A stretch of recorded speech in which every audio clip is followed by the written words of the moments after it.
الحمد لله رب العالمين والعاقبة للمتقين والصلاة والسلام على سيد الأنبياء والمرسلين نبينا محمد وعلى آله وصحبه أجمعين. أما بعد، يقول الله جل وعلا في كتابه الكريم: إنما يخشى الله من عباده العلماء. ناظرین کرام، عزیزوں اور دوستوں، بزرگوں اور بھائیوں، دعوت اللہ ایک دینی فریضہ اور امت مسلمہ کا شعار ہے. یہ امت دعوت کے لیے پیدا کی گئی ہے. قیامت تک اللہ تعالیٰ دعات کو پیدا کرے گا. دعوت کے لیے اس وقت جو شکل رائج ہے کہ مروجہ مدارس سے فارغ ہونا یا ان سے عالمیت، فضیلت یا پھر ماجسٹر دکتورا کی ڈگری لینا، اور جو جتنی بڑی ڈگری کا مالک اور حامل ہے اتنا بڑا عالم مانا جاتا ہے. اس میں کوئی شک نہیں کہ ڈگریاں یا ڈگریوں کے لوگ قابل قدر ہیں.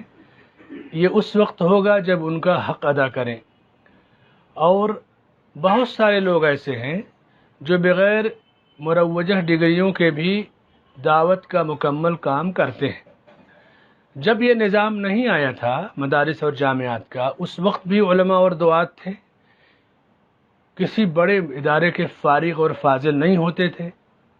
اللہ تعالی ہر دور میں اپنے دین کے لیے افراد پیدا کرتا ہے. موجودہ دور میں بھی بعض ایسے علماء یا دعات ہیں جو دینی تعلیم کا حق ادا کر رہے ہیں. بعض صرف فارغ ہیں، عالم نہیں ہیں، ادارے سے فارغ ہیں، علمی شان ان کے اندر نہیں ہے. بعض وہ لوگ جو باقاعدہ عالم نہیں ہیں لیکن دعوت کا مکمل کام کرتے ہیں. یہ ان پر اللہ کا فضل اور اللہ کی توفیق اور احسان ہے. موجودہ جو دعات ہیں، جو علماء ہیں، بہرحال وہ اس نازک دور میں دعوت کا فریضہ انجام دینے پر شکریہ کے مستحق ہیں. ایک ہنگامہ یا ایک فتنہ کبھی کبھی ایسا اٹھتا ہے کہ جو لوگ بغیر مدرسے کی یا ادارے یا جامعہ کی سند کے دعوت کا کام کرتے ہیں، ان کی شخصیت کو اس انداز میں مجروح کیا جاتا ہے کہ وہ باضابطہ عالم نہیں ہے. عالم ہونا اس میں کوئی شک نہیں کہ فضل کی بات ہے، لیکن عالم کے لیے مدرسے کا فارغ ہونا ہی ضروری نہیں ہے. لوگ خصوصی طور سے اہل علم سے پڑھ کر کے عالم ہوتے تھے اور علماء ان کو سند اجازہ دیتے تھے. یہ سلسلہ عرب میں قدیم بھی تھا اور آج بھی رائج ہے. موجودہ جو دعات ہیں، جن کو ہمارے ملک میں ایک طرح سے بردرس کہا جاتا ہے، علماء پر تو کسی کو کلام کی گنجائش نہیں ہے، لیکن بردرس جو ہیں تو اب یہی کہا جاتا ہے کہ یہ بردرس ہے. جہاں ضرورت پڑے گی انہی سے کام لیا جائے گا، اور جہاں ان سے حسد کریں گے لوگ تو کہیں گے یہ عالم نے، ان کو ریجیکٹ کر دو. بردرس کی دو قسمیں ہیں. پہلی قسم وہ بردرس جو علم کے اصلی مصدر سے براہ راست فائدہ اٹھاتے ہیں. اس کے لیے عربی زبان جاننا ضروری ہے. جو تقلیدی مزاج نہیں رکھتے. اور دوسری قسم ان بردروں کی ہے، وہ بردرس ہیں جو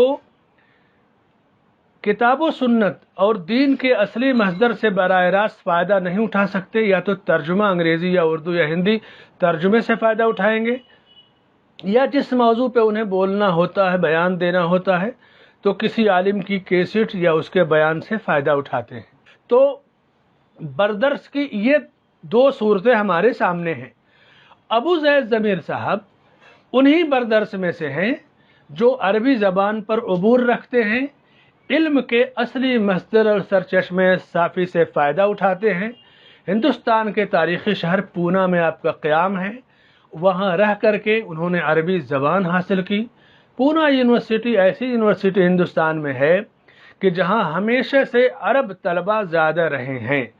عرب ممالک کے طلبہ وہاں زیادہ رہے ہیں، اور اللہ نے انہیں فائدہ اٹھانے کا موقع دیا اور وہاں عربی زبان کو مکمل سیکھا. اور اس کے بعد بمبئی پونا سے قریب ہے، تو بمبئی میں جو علماء اس وقت تھے یا آج موجود ہیں، جیسے ماضی میں شیخ مقیم فیضی صاحب رحمۃ اللہ علیہ تھے، یا حال میں شیخ عبدالسلام سلفی صاحب ہیں، اور علماء کی ایک بڑی تعداد ہے، مگر بطور مثال میں ان دو علماء کا ذکر کرتا ہوں. ان علماء سے ہمیشہ وہ رابطے میں رہتے ہیں اور منہج سلف سے انحراف کبھی نہیں کرتے. جو کچھ بیان کرتے ہیں کتاب و سنت کو سلف صالحین کے منہج کی روشنی میں پیش کرتے ہیں. علم کی طلب ہے ان کو، زیادہ تقریر کرنے سے زیادہ جو شوق ان کو ہے علم حاصل کرنے کا شوق ہے.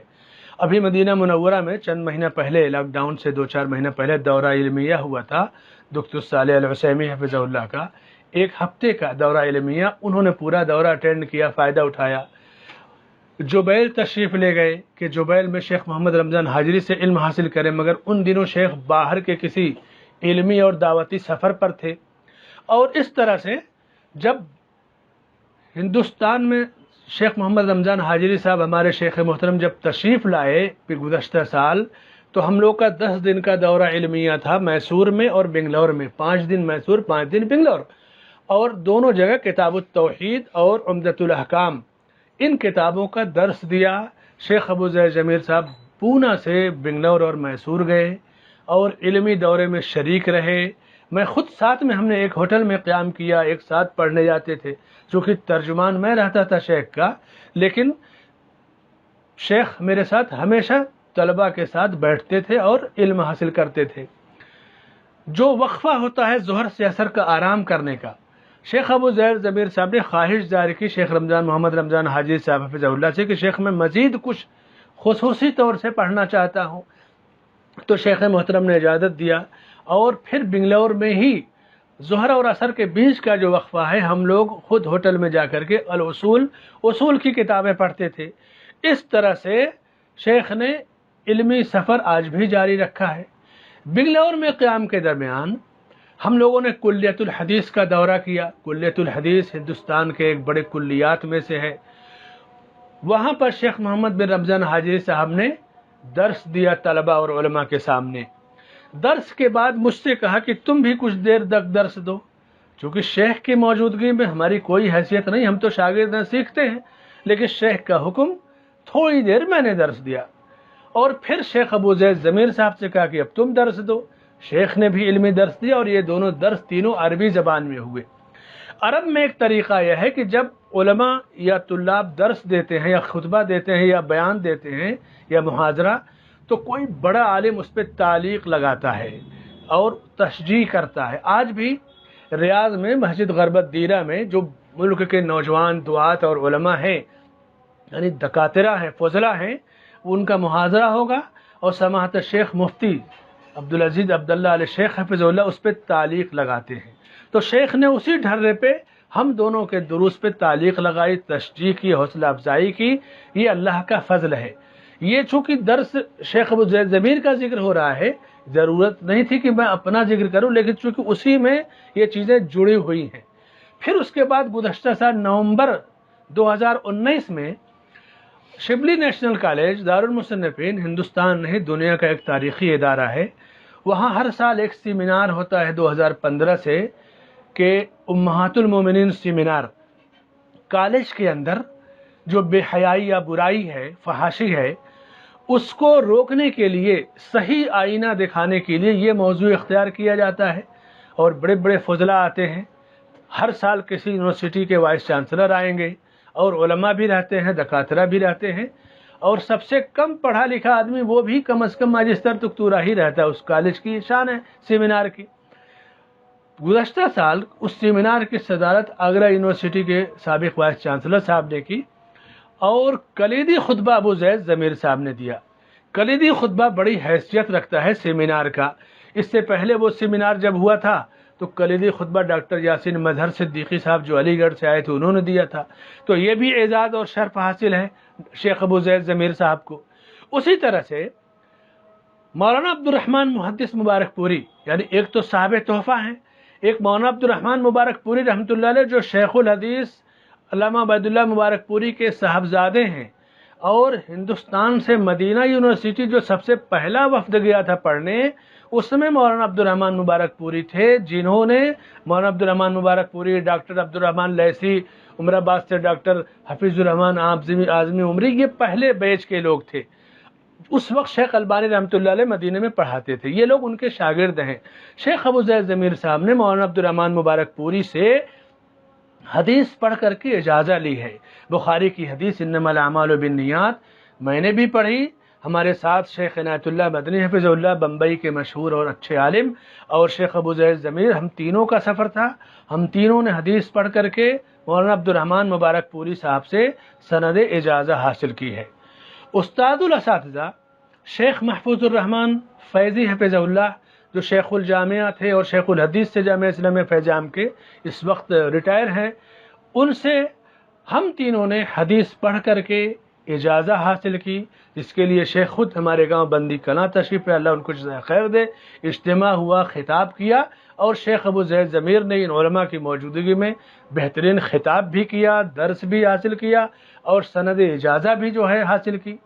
پھر اس وقت میاں نذیر حسین محدث دہلوی یا جامعہ رحمانیہ دہلی کے جو آخری جو تلامذہ ہیں، جس میں مولانا محمد العازمی کا نام آتا ہے، جنہوں نے جامعہ رحمانیہ دہلی میں پڑھا تھا، اس وقت میاں صاحب کے شاگرد نے جامعہ رحمانیہ میں پڑھا تھا، ان سے ہم لوگوں نے بخاری شریف پڑھ کر کے سند اجازہ حاصل کی۔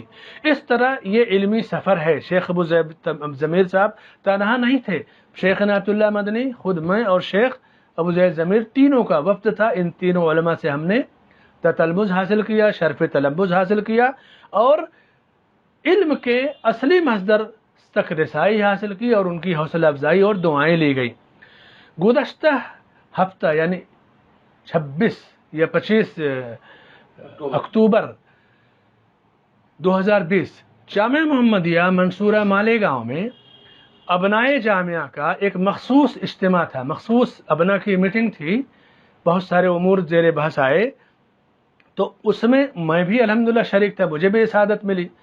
شیخ محترم استاد الاساتذہ ڈاکٹر فضل الرحمن مدنی حفظہ اللہ کی مجلس میں عصر سے مغرب تک ہم لوگ بیٹھے اور بہت سارے مسائل میں استفادہ کیا۔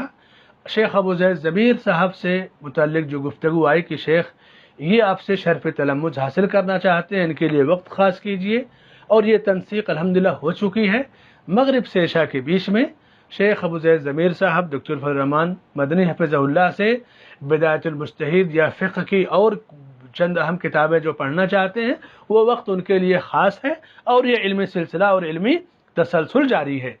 یعنی شیخ ابو زید ضمیر ٹھیک ہے، باضابطہ عالم فاضل دکتور کی ڈگری نہیں ہے، ایک طالب علم ہے اور ایک داعی ہے، مگر طالب علم اور داعی ہونے کی وجہ سے اللہ نے انہیں ایک عالم کا مقام دے دیا ہے بغیر روایتی سند اور روایتی تعلیم کے۔ ہم اللہ سے یہی دعا کرتے ہیں کہ اللہ تعالیٰ انہیں ہر قسم کے حسد سے اور ہر قسم کے شر اور فساد اور فتنے سے محفوظ رکھے۔ جو لوگ علماء سے جلتے ہیں تو وہ علماء کو عار دلائیں گے کہ علماء کچھ نہیں کرتے، دیکھو ابو زید ضمیر صاحب کالج سے پڑھ کر کے بڑے سے بڑا کام کر رہے ہیں، ٹھیک ہے، علماء کی تحقیر کر دیے۔ جو لوگ ان سے جلتے ہیں وہ کہتے ہیں کہ دیکھو یہ عالم نہیں ہے اور یہ علماء کا کام کر رہے ہیں۔ یعنی اس طرح کا فتنہ پھیلانے والے دونوں رخ اختیار کرتے ہیں، ادھر بھی ادھر بھی۔ ان کا مقصد خیر اگر ہوتا تو اس طرح کی گفتگو نہیں کرتے۔ اسی لیے کہا جاتا ہے کہ لحوم العلماء مسموم، علماء کا گوشت بڑا زہر آلود ہوتا ہے، یعنی جو علماء کی غیبت کرتا ہے ان کا گوشت کھاتا ہے وہ زہر آلود ہوتا ہے، جو اسے کھاتا ہے وہ مر جاتا ہے، سونگھتا ہے جو اسے بیمار ہو جاتا ہے۔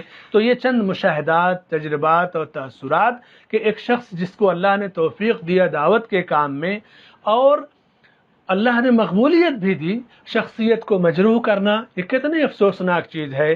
صوبائی جمعیت اہل حدیث بمبئی ہندوستان کا ایک دعوتی مرکز ہے، اس کے اکثر پروگراموں میں جھولا میدان میں سالانہ اجلاس جو ہوتا ہے اس میں، دورہ علمیہ میں، دورۃ الحج میں، دورۃ تدریب الدعات میں آپ کا خطاب ہوتا ہے، علمی گفتگو ہوتی ہے۔